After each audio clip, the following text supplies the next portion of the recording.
حنفی کس کی دعوت دیتے ہیں؟ اگر تو کوئی کہے وہ اللہ اور اس کے رسول کی دعوت دیتے ہیں تو پھر ہمارا ان سے اختلاف کیا؟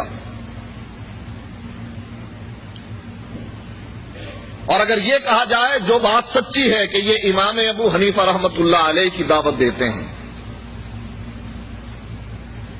اچھا امام ابو حنیفہ رحمۃ اللہ علیہ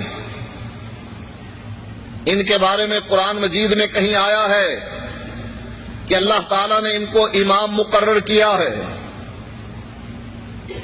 ہمارے ہادی، ہمارے مرشد، ہمارے رہنما کے بارے میں تو آیا ہے ان کنتم تحبون اللہ فاتبعونی یحببکم اللہ۔ اگر اللہ سے محبت کرنا چاہتے ہو مجھ محمد کی پیروی کرو، اتباع کرو، اللہ تم سے خود بخود محبت کرنے لگ جائے۔ وَيَغْفِرْ لَكُمْ ذُنُوبَكُمْ، اللہ تمہارے گناہوں کو بخش دے۔ کیا ایسی ہی کوئی آیت امام ابو حنیفہ رحمۃ اللہ علیہ کے بارے میں ہے؟ کوئی اگر بتا دے 1000 ریال انعام دیتا ہوں کہ اللہ تعالیٰ نے امام ابو حنیفہ رحمۃ اللہ علیہ کے بارے میں یہ ارشاد فرمایا ہو کہ میرے نبی کے چلے جانے کے بعد تم نے جس کو امام اعظم قرار دینا ہے وہ نعمان ابن ثابت ابو حنیفہ رحمۃ اللہ علیہ۔ کوئی آیت نہیں؟ ہمارے نبی کے بارے میں جس کی ہم آپ کو دعوت دیتے ہیں اس کے بارے میں تو آیت موجود ہے، اطیعوا اللہ واطیعوا الرسول، میری اطاعت کرو، میرے رسول کی اطاعت کرو۔ ہمارے مرشد کے بارے میں، ہمارے آقا، ہمارے امام، اس کے بارے میں تو آیت موجود ہے، فلا وربک لا یؤمنون حتی یحکموک فیما شجر بینہم۔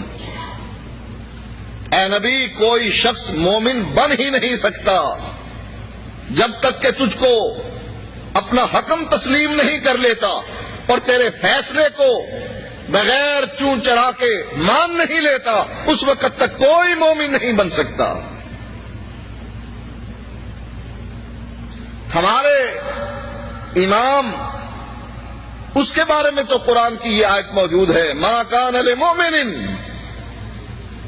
کسی مومن کے لیے یہ جائز نہیں، نہ مومن مرد کے لیے نہ مومنہ کے لیے، عورت کے لیے، کیا اذا قضى اللہ ورسولہ امرا ان یکون لہم الخیارہ، کہ جب اللہ اور اس کا رسول فیصلہ کر دے اس کے بارے میں کہے مجھ کو اختیار ملنا چاہیے۔ آپ ان کو امام اعظم بنا کر اللہ کے نبی کی اتباع چھوڑتے ہو، کیا یہ امام اعظم تھے؟ چلے نبی کے بعد اگر کسی کو بنانا تھا تو کیا یہی امام اعظم تھے؟ ابو بکر صدیق امام اعظم نہ تھے؟ کون تھے صدیق اکبر؟ اور ان کی امامت کے بارے میں کس نے حکم دیا تھا؟ نبی اکرم صلی اللہ علیہ وآلہ وسلم ایک دن ایک قبیلے کے درمیان جھگڑا تھا، فیصلہ کرنے کے لیے تشریف لے گئے، وہیں پر لیٹ ہو گئے، نماز کا وقت داخل ہو گیا۔ بلال آئے اور آ کر کہنے لگے ابو بکر صدیق سے، ابو بکر آذان کہوں تم جماعت کروا دو گے؟ کہنے لگے اگر تم چاہتے ہو تو کروا دوں گا۔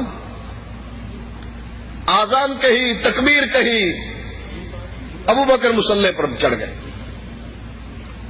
اور جب ابو بکر صدیق رضی اللہ تعالی عنہ نماز پڑھتے یا پڑھاتے تھے پھر کسی طرف نہیں دیکھتے تھے۔ یہ ہم ہیں کہ نماز ہاتھ بعد میں باندھتے ہیں، وسوسے پہلے آنے لگ جاتے ہیں، حساب و کتاب کرتے ہیں۔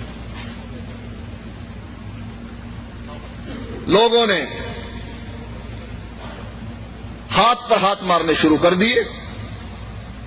ابو بکر صدیق رضی اللہ تعالی عنہ نے پہلے تو پرواہ نہ کی، لیکن جب کثرت سے لوگوں نے ہاتھ پر ہاتھ مارے، پلٹ کر دیکھا، اللہ کے نبی علیہ الصلوۃ والسلام ابو بکر صدیق کے پیچھے کھڑے، آپ سبوں کو چیرتے ہوئے پہلی صف میں پہنچے، امام کے پیچھے۔ نبی اکرم صلی اللہ علیہ وآلہ وسلم کو دیکھ کر ابو بکر نے پچھلی صف میں آنے کے لیے قدم بڑھائے۔ نبی اکرم صلی اللہ علیہ وآلہ وسلم نے ابو بکر صدیق کو اشارہ کیا، مصلی پر رہو اور نماز پڑھاتے رہو۔ یہ امام کون مقرر کر رہا ہے؟ وما ينطق عن الهوى ان هو الا وحی یوحی۔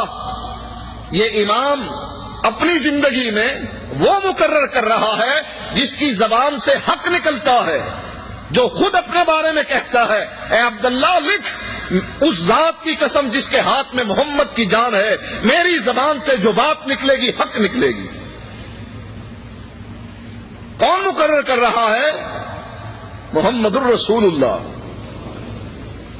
یہ جھوٹ ہے کہ علی کی خلافت چھین لی گئی۔ کس نے چھینی؟ ابو بکر نے چھینی، عمر نے چھینی، عثمان نے چھینی۔ حق علی کا بنتا ہے۔ علی ولی اللہ وصی رسول اللہ خلیفۃہ بلا فصل۔ آذان میں ان کلمات کا اظہار کر کے ابو بکر صدیق کی خلافت کا انکار کیا جاتا ہے، عمر کی خلافت کا انکار کیا جاتا ہے، عثمان کی خلافت کا انکار کیا جاتا ہے۔ کہتے ہیں یہی وصی ہیں، یہی خلیفہ اول ہیں۔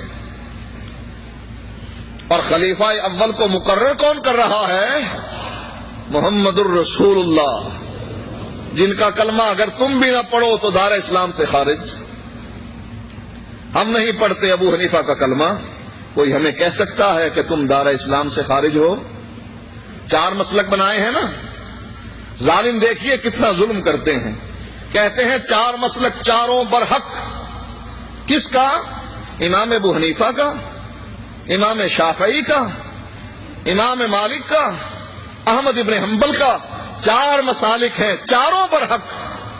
محمد الرسول اللہ کا مسلک کہاں گیا؟ صفحہ ہستی سے مٹا دی۔ وہ شروع سے تھا، اس وقت سے تھا جب جبریل اقرأ بسم ربک الذی خلق لے کر اترا تھا۔ یہ اس مسلک کی بنیاد تھی، یہ پہلی آیت تھی، اور اس کا اختتام احکام کے لحاظ سے اس آیت نے کر دیا، الیوم اکملت لکم دینکم واتممت علیکم نعمتی ورضیت لکم الاسلام دینا۔ یہ دین محمدی تھا جو حنفیت سے پہلے تھا، شافعیت سے پہلے تھا، مالکیت سے پہلے تھا، حنبلیت سے پہلے تھا، جس پر چلنے کی وجہ سے آسمان سے اللہ کے نبی کو یہ پیغام ملا، ابو بکر فی الجنہ، عمر فی الجنہ، عثمان فی الجنہ، علی فی الجنہ، طلحہ فی الجنہ، زبیر فی الجنہ، سعید فی الجنہ، سعد فی الجنہ۔ عبد الرحمن ابن عوف اور ابو عبیدہ بن جراح کے بارے میں ارشاد ہوا یہ بھی جنتی۔ وہ مسلک تھا یا نہیں جو نبی کے زمانے؟ اچھا، نبی کے زمانے میں صحابہ حنفی تھے، نقشبندی تھے، قادری اور چشتی تھے، بولیے نا، سہروردی تھے، رضوی تھے؟ نہیں، کون تھے؟ محمدی علیہ الصلاۃ والسلام۔ دنیا مٹانا چاہے یہ مسلک مٹ نہیں سکتا۔ اللہ کے نبی فرماتے ہیں لا تزال طائفۃ من امتی، میری امت میں سے ایک گروہ ہمیشہ حق پر رہے گا۔ نبی کے زمانے میں بھی، صحابہ اور تابعین کے زمانے میں بھی، تبع تابعین کے زمانے میں بھی، ائمہ دین مفسرین محدثین کے زمانے میں بھی ایک گروہ ہمیشہ حق پر رہے گا۔ یہ حدیث ہے جس پر محدثین فرماتے ہیں، امام بخاری فرماتے ہیں، یزید ابن ہارون فرماتے ہیں، علی ابن مدینی فرماتے ہیں، دیگر محدثین جس کے اقوال کو خطیب بغدادی نے فضائل اہل حدیث کے نام پر جمع کیا ہے، کیا فرماتے ہیں کہ اس سے مراد، بلکہ احمد ابن حنبل نے فرمایا اگر اس سے مراد اہل حدیث نہیں تو مجھے کوئی علم نہیں کہ اس سے کون مراد ہے۔